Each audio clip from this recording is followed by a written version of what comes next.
എല്ലാവർക്കും സുഖമാണെന്ന് വിശ്വസിക്കുന്നു. 3 ദിവസത്തെ അവധിക്ക് ശേഷം സംസ്ഥാനത്ത് റേഷൻ വിതരണം നാളെ മുതൽ സജീവമാകുകയാണ്. ഒക്ടോബർ മാസത്തെ റേഷൻ വിതരണമാണ് ആരംഭിക്കുന്നത്. ഓരോ റേഷൻ കാർഡിനും ലഭിക്കുന്ന വിഹിതങ്ങളൊക്കെ നമ്മൾ മുമ്പൊന്ന് പറഞ്ഞിരുന്നു, എങ്കിലും ഒന്നുകൂടി വ്യക്തമാക്കുകയാണ്. അതുപോലെ തന്നെ സപ്ലൈകോയിൽ നിന്നും ലഭിക്കുന്ന വിഹിതങ്ങൾ, അതില്ല എങ്കിൽ നീല വെള്ള റേഷൻ കാർഡുള്ളവർക്ക് വളരെ ദയനീയമായിട്ടുള്ള വിഹിതങ്ങൾ മാത്രമാണുള്ളത്. മുൻഗണനാ റേഷൻ കാർഡിന് വേണ്ടിയിട്ട് അപേക്ഷിക്കേണ്ടത്. വീഡിയോയുടെ വിശദാംശങ്ങളിലേക്ക് കടക്കുന്ന മുമ്പ് കൂടുതൽ ആളുകളിലേക്ക് ഇൻഫർമേഷൻ എത്താൻ ഷെയർ ചെയ്യുക, ലൈക്ക് ചെയ്യുക. ഫേസ്ബുക്കിലൂടെ കാണുന്ന ആളുകൾ ഫോളോ ചെയ്യുക. വീഡിയോയുടെ വിശദമായ വിവരങ്ങളിലേക്ക് വരാം. നാളെയാണ് സംസ്ഥാനത്ത് ഒക്ടോബർ മാസത്തെ റേഷൻ വിതരണം ആരംഭിക്കുന്നത്. ഒക്ടോബർ 4-ാം തീയതി ശനിയാഴ്ച ഒക്ടോബർ മാസത്തെ റേഷൻ വിതരണം ആരംഭിക്കുമ്പോൾ മഞ്ഞ റേഷൻ കാർഡിന് 30 കിലോ 2 കിലോ ഗോതമ്പും 3 പാക്കറ്റ് ആട്ടയുമാണ് ലഭിക്കുക. അരിയും ഗോതമ്പും സൗജന്യമാണ്. ആട്ടയ്ക്ക് 7 രൂപ വീതം നൽകണം. 27 രൂപയ്ക്ക് 1 കിലോ പഞ്ചസാര കൂടി മഞ്ഞ റേഷൻ കാർഡിനുണ്ട്. പിങ്ക് റേഷൻ കാർഡിലെ ഓരോ അംഗങ്ങൾക്കും 4 കിലോ വീതം അരിയും ഓരോ കിലോ ഗോതമ്പും ഉണ്ട് എങ്കിലും മൊത്തം ലഭിക്കുന്ന ഗോതമ്പിൽ നിന്നും 4 കിലോ ഗോതമ്പ് കുറച്ച് പകരം 4 പാക്കറ്റ് ആട്ടയാണ് നൽകുക. അരിയും ഗോതമ്പും സൗജന്യമാണ്. ആട്ടയ്ക്ക് 9 രൂപ വീതം നൽകണം. കാർഡിൽ 4 അതിൽ കുറവോ അംഗങ്ങളാണ് എങ്കിൽ പിങ്ക് റേഷൻ കാർഡിലുള്ളവർക്കെല്ലാം ആട്ട മാത്രമാണ് ലഭിക്കുക, ഗോതമ്പ് ലഭിക്കില്ല.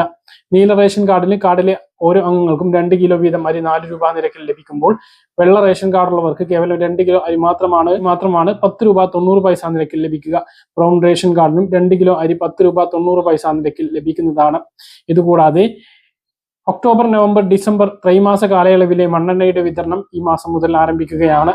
മഞ്ഞ റേഷൻ കാർഡിന് 1 ലിറ്ററും ബാക്കിയുള്ള റേഷൻ കാർഡിന് 1/2 ലിറ്റർ വീതവുമാണ് ലഭിക്കുക. വൈദ്യുതീകരിക്കാത്ത വീട് ആണ് എങ്കിൽ ബ്രൗൺ റേഷൻ കാർഡ് ഒഴികെയുള്ള എല്ലാ റേഷൻ കാർഡിനും 6 ലിറ്റർ മണ്ണെണ്ണ ഈ കാലയളവിൽ ലഭിക്കുന്നതാണ്. ഇതാണ് ഒക്ടോബർ മാസത്തിൽ റേഷൻ കാർഡിൽ നിന്നും ലഭിക്കുന്ന വിഹിതങ്ങൾ. മറ്റൊന്ന്, ഒഴിവാക്കൽ മാനദണ്ഡങ്ങളിൽ ഉൾപ്പെടാത്ത നീല വെള്ള റേഷൻ കാർഡുകൾ കൈവശം ഉള്ളവർക്ക് അത് പിങ്കിലേക്ക് മാറ്റുന്നതിന് വേണ്ടിയുള്ള ഓൺലൈൻ അപേക്ഷ തുടരുകയാണ്. ഒക്ടോബർ 20-ാം തീയതി വരെയാണ് ഓൺലൈനായിട്ട് അപേക്ഷിക്കാൻ കഴിയുക. അക്ഷയ കേന്ദ്രങ്ങളിലൂടെയും സിറ്റിസൺ ലോഗിൻ വഴിയും അപേക്ഷ സമർപ്പിക്കാവുന്നതാണ്. അർഹരായിട്ടുള്ള ആളുകൾ ഇതിന് അപേക്ഷ സമർപ്പിച്ചുകൊണ്ട് ഉൾപ്പെടുന്നതിന് വേണ്ടിയിട്ട് ശ്രമിക്കുക. ഈ ഒരു അവസരം ഇനി ഉണ്ടാകില്ല. ഈ വർഷത്തെ അവസാനത്തെ അപേക്ഷയായിരിക്കും എന്നുള്ളതും ഓർമ്മിപ്പിക്കുകയാണ്.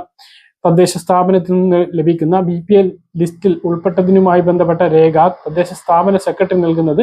അതാണ് ഏറ്റവും പ്രധാനപ്പെട്ട രേഖയായിട്ട് വേണ്ടത്. മറ്റൊന്ന്, നമുക്ക് എന്തെങ്കിലും രോഗങ്ങൾ ഉണ്ട് എങ്കിൽ ഡോക്ടറുടെ സർട്ടിഫിക്കറ്റും അതുപോലെ തന്നെ മറ്റ് ക്ലേശതകൾ ഉണ്ട് എങ്കിൽ അതിൻ്റെ എല്ലാം സർട്ടിഫിക്കറ്റുകൾ മുഖാന്തരം അപേക്ഷ സമർപ്പിക്കുമ്പോൾ BPL കാർഡിൽ ഉൾപ്പെടാനുള്ള സാധ്യത കൂടുതലാണ്. ഇനി ഈ മാസം സപ്ലൈകോയിൽ നിന്നും ലഭിക്കുന്ന 13 ഇനം സബ്സിഡി സാധനങ്ങളിൽ 3 ഇനത്തിന്റെ വില കുറച്ചിട്ടുണ്ട് എന്ന് നമ്മൾ നേരത്തെ പറഞ്ഞിരുന്നു. വെളിച്ചെണ്ണയ്ക്ക് 20 രൂപയും തൂരപ്പരിപ്പിനും ചെറുപയറിനും 5 രൂപ വീതവും കുറച്ചിട്ടുണ്ട്. 85, 87 എന്നിങ്ങനെയാണ് തൂരപ്പരിപ്പ്, ചെറുപയർ എന്നിവയുടെ വില. ബാക്കിയുള്ള സാധനങ്ങളുടെ എല്ലാം വില അതുപോലെ നിൽക്കും. അരിക്ക് കുറുവ, മട്ട, ജയ അരികൾക്ക് 33 രൂപയാണ് വില സബ്സിഡി അരിക്ക്. അതുകൂടാതെ 2 കിലോ പച്ചരി 29 രൂപക്കും ലഭിക്കുന്നതാണ്. 25 രൂപ നിരക്കിൽ 20 കിലോ അരി ഓണത്തിന് വിതരണം ചെയ്ത് അതേപോലെ തന്നെ വിതരണം ചെയ്യുന്നത് തുടരും എന്നും ഭക്ഷ്യമന്ത്രി അറിയിച്ചിട്ടുണ്ട്. അപ്പോൾ അത് സപ്ലൈകോയിൽ നിന്നും കിട്ടുകയാണെങ്കിൽ അതുകൂടി വാങ്ങാൻ വേണ്ടിയിട്ട് ശ്രദ്ധിക്കുക. ഇതാണ് സപ്ലൈകോയിൽ നിന്നും ഈ മാസം ലഭിക്കുന്ന വിധങ്ങൾ. ഇതെല്ലാമാണ് ഈ ഒരു ഒക്ടോബർ മാസത്തിൽ റേഷൻ കാർഡുള്ളവർ ശ്രദ്ധിക്കേണ്ടതായിട്ടുള്ളത്. പറഞ്ഞ കാര്യങ്ങൾ കൃത്യമായിട്ട് മനസ്സിലാണെന്ന് കരുതുന്നു. ഇതുപോലെ ഇൻഫർമേഷൻ ലഭിക്കാൻ ചാനൽ സബ്സ്ക്രൈബ് ചെയ്യുക, ബെൽ ഐക്കൺ എനേബിൾ ചെയ്ത് വെക്കുക. മറ്റൊരു വീഡിയോയുമായി നമുക്ക് വീണ്ടും കാണാം. ദൂരേക്കും ബൈ.